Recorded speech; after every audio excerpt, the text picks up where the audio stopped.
Hello students, चलिए start करते हैं। चैप्टर 8 एप्लीकेशन ऑफ इंटीग्रल का इंट्रोडक्शन पार्ट इस वीडियो में करेंगे। सबसे पहले बेसिक चीजें सीखेंगे कि इसके अंदर है क्या। कुछ कर्व के बारे में स्टडी किया जाएगा, उसके अंदर उनका एरिया फाइंड आउट करना होगा। इस तरीके के क्वेश्चंस यहाँ पे एप्लीकेशन ऑफ इंटीग्रल के अंदर देखने को मिलेंगे। बाकी इंटीग्रेशन ही है सारा का सारा, बट जो बेसिक कर्व जो हमें दे रखी हैं उनके बारे में आपको अच्छे से नॉलेज होनी चाहिए। जैसे सर्कल की इक्वेशन क्या होती है, पैराबोला क्या होता है, इलिप्स क्या होता है, या फिर कोई सिंपल कर्व होती है, उसके बारे में आपको पता होना चाहिए। अब देखो ध्यान से, कोई भी हम कर्व ड्रॉ करते हैं या कोई भी हमारे पास वैल्यू ड्रॉ करनी है ग्राफ पे, तो हमें दो एक्सिस के बारे में पता होना चाहिए, एक एक्स एक्सिस और एक वाई एक्सिस। अगर हमें एक्स और वाई की वैल्यूज पता है, एक्स और वाई की वैल्यूज पता है, तो हम क्या कर सकते हैं, कोई भी ग्राफ अपना प्लॉट कर सकते हैं। तो ऐसे ही हमें यहां पे करना है।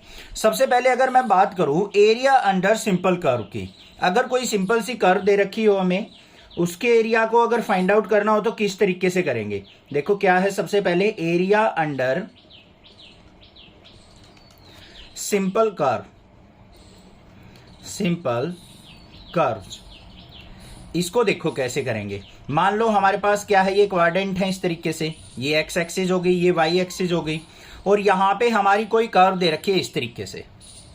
इसका हमें एरिया निकालना है। हमें दे दिया पॉइंट, मान लिया x इक्वल टू ए, और यहां पे लास्ट जो पॉइंट है इसका x इक्वल टू बी।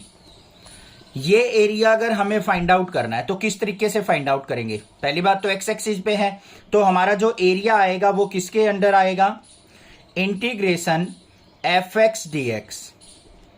अब यहां पे लिमिट हमारी x की है ना, x इक्वल टू ए से लेके b तक का एरिया निकालना है, तो फंक्शन भी हमारा x का होना कंपलसरी है, ये चीज ध्यान रखनी है आपको।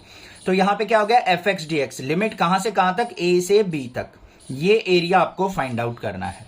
इस तरीके से समझ में आ गई बात। अगर मान लो यही कर्व इस तरीके से दे रखी हो, ये आ गई, यहां पे कर्व दे रखी है, मान लो हमें यहां पे ये क्या कौन सी एक्सिस है, y, तो यहां पे y इक्वल टू ए से लेके y इक्वल टू बी तक, तो हमारा फंक्शन भी किसका होना चाहिए, y का होना चाहिए। ये चीज ध्यान रखनी है आपको।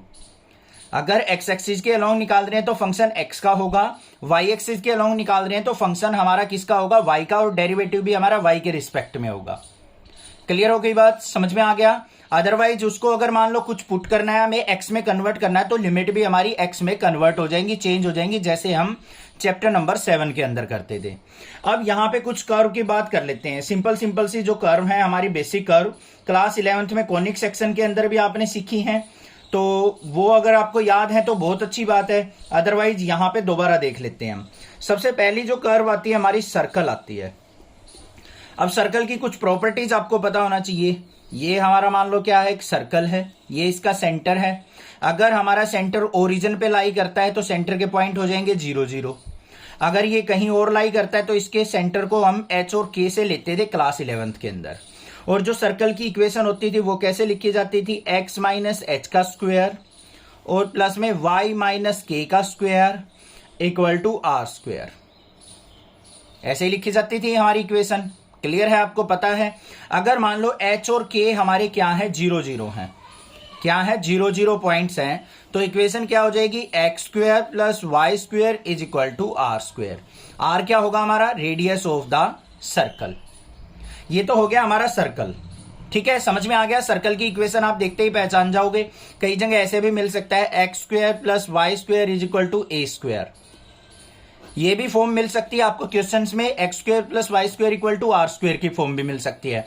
और अगर ओरिजिन के जो सेंटर के पॉइंट दे रखे होंगे तो इस फॉर्म में भी आपको सर्कल की इक्वेशन देखने को मिल जाएगी। इतनी बात क्लियर हो गई, कोई प्रॉब्लम नहीं है। अब बात करते हैं पैराबोला की। पैराबोला हमारा यहाँ पे 4 टाइप्स का है, और क्लास 11th के अंदर भी हमने पैराबोला की शेप के बारे में पढ़ा था कॉनिक सेक्शन के अंदर। थोड़ा सा यहाँ पे देख लेते हैं कौन कौन सी टाइप के पैराबोला होते हैं हमारे। एक तो होता है हमारा, ये मान लो हमारी क्या है, वाई एक्सिस, और ये है एक्स एक्सिस। सबसे पहला पैराबोला जो बनता है हमारा, ये बनता है राइट साइड फेसिंग वाला, ये हो गया, ठीक है, इस तरीके का पैराबोला। अब ये एक्स एक्सिस है बच्चों, ये वाई एक्सिस है। अब इसकी इक्वेशन कैसे होगी, कैसे आइडेंटिफाई करेंगे, ये चीज ध्यान से देखनी है आपको। इसकी इक्वेशन होगी Y square equal to 4ax। X axis पे बना हुआ है, तो यहां से आपको आइडेंटिफाई करना है 4ax। ये हो गई इस पैराबोला की इक्वेशन। मतलब इस तरीके से अगर क्वेश्चन दे रखा हो आपको y square equal to 4ax, तो आप आइडेंटिफाई कर लोगे कि हमारा राइट साइड की फेसिंग वाला ये पैराबोला हमें गिवन है। अब अगर मान लो इसके अंदर ऐसा ये दे रखा हो फेस इस तरीके से, लेफ्ट साइड की फेसिंग का दे रखा हो, तो ये क्या हो जाएगा y square equal to minus का 4ax। बस ये डिफरेंस है दोनों में, राइट साइड है तो पॉजिटिव, लेफ्ट साइड है तो नेगेटिव आ जाएगा। फिर दूसरी बात करते हैं अपवर्ड और डाउनवर्ड पैराबोला की। अगर y एक्सिस के ऊपर बने हो तो ये हो गया हमारा अपवर्ड पैराबोला बच्चों, इस तरीके से बना हुआ हो, तो इसकी इक्वेशन कैसे लिखी जाएगी, X square equal to y axis पे बना हुआ है तो 4ay, ये हो गई। ठीक है। अगर मान लो डाउनवर्ड पैराबोला हो इस तरीके से, तो डाउनवर्ड पैराबोला की इक्वेशन क्या हो जाएगी, X square equal to minus का 4ay। ये डाउनवर्ड पैराबोला हो गया। 4 तरीके के पैराबोला है, इनको आपको ध्यान रखना है। अगर इक्वेशन दे रखी है तो आपको आइडेंटिफाई करना है कि हमारा राइट पैराबोला है, लेफ्ट है, अपवर्ड है या डाउनवर्ड पैराबोला है। कर लोगे आसानी से काम ये। उसके बाद क्लास 11th में मैंने बता रखा है ये फोकस पॉइंट होता है F, इससे पास होने वाली ये लेटस रेक्टम होता है, इसकी लेंथ क्या होती है 4a होती है। वो चीज आपको क्लास 11th में देखनी है, ज्यादा लंबी वीडियो यहां पे हम नहीं करेंगे। पैराबोला की सेफ हो गई। अब उसके बाद बात कर लेते हैं हम इलिप्स की, मोस्ट इंपॉर्टेंट। अब हमारी इलिप्स जो है वो 2 टाइप की है। इलिप्स जो फर्स्ट आएगी वो हॉरिजॉन्टल इलिप्स आएगी, एक वर्टिकल इलिप्स आएगी। दोनों की इक्वेशन आपको देख के आइडेंटिफाई करनी है।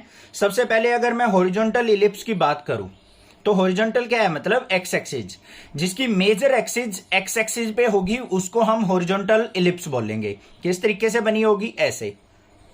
अब ये हमारी क्या है, इलिप्स है, और इसकी जो लॉन्गेस्ट एक्सिस है, मेजर एक्सिस, वो किस पे है, एक्स एक्सिस पे।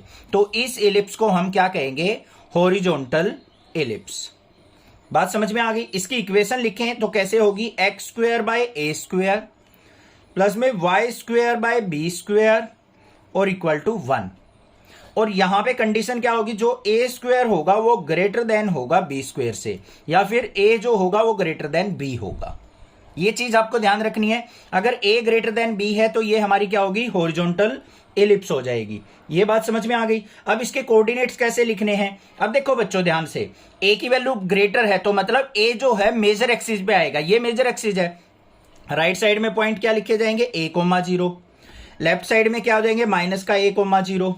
अपवर्ड पॉइंट क्या हो जाएंगे, यहां पे ये माइनर एक्सिस हो जाएगी, b के कोऑर्डिनेट लिखेंगे 0,b y एक्सिस पे, और ये क्या आ जाएगा 0,-b। समझ में आ गई बात, क्लियर है। और आ जाओ आगे। इलिप्स के बाद हमारी जो है वर्टिकल इलिप्स कैसी होगी। वर्टिकल इलिप्स के लिए हमने क्या करना है, ये एक्स एक्सिस ये वाई एक्सिस, इलिप्स हो जाएगी हमारी इस तरीके से, स्टैंडिंग इलिप्स। ठीक है। इक्वेशन क्या होगी, यही X square by A square plus Y square by B square equal to 1। अब आइडेंटिफाई कैसे करना है इसको, इस केस में क्या होगा, बी स्क्वायर जो होगा वो ग्रेटर देन ए स्क्वायर होगा, मतलब बी ग्रेटर देन ए। तो हमारी जो ये आ गई हमारे कोऑर्डिनेट्स 0,b, ये b जो है मेजर एक्सिस पे आएगा, और यहां पे क्या आ जाएगा 0,-b। दिख रहा है ना, मेजर एक्सिस मतलब लॉन्गेस्ट एक्सिस पे b की वैल्यू ग्रेटर होगी, और ये क्या हो जाएगा a,0, और ये क्या हो जाएगा माइनस का a,0। आइडेंटिफाई कर लोगे आसानी से इलिप्स को। समझ में आ गया, बस यही था इसका इंट्रोडक्शन। बाकी क्वेश्चंस करेंगे, इजीली समझ में आ जाएंगे, कोई ज्यादा डिफिकल्ट काम नहीं है।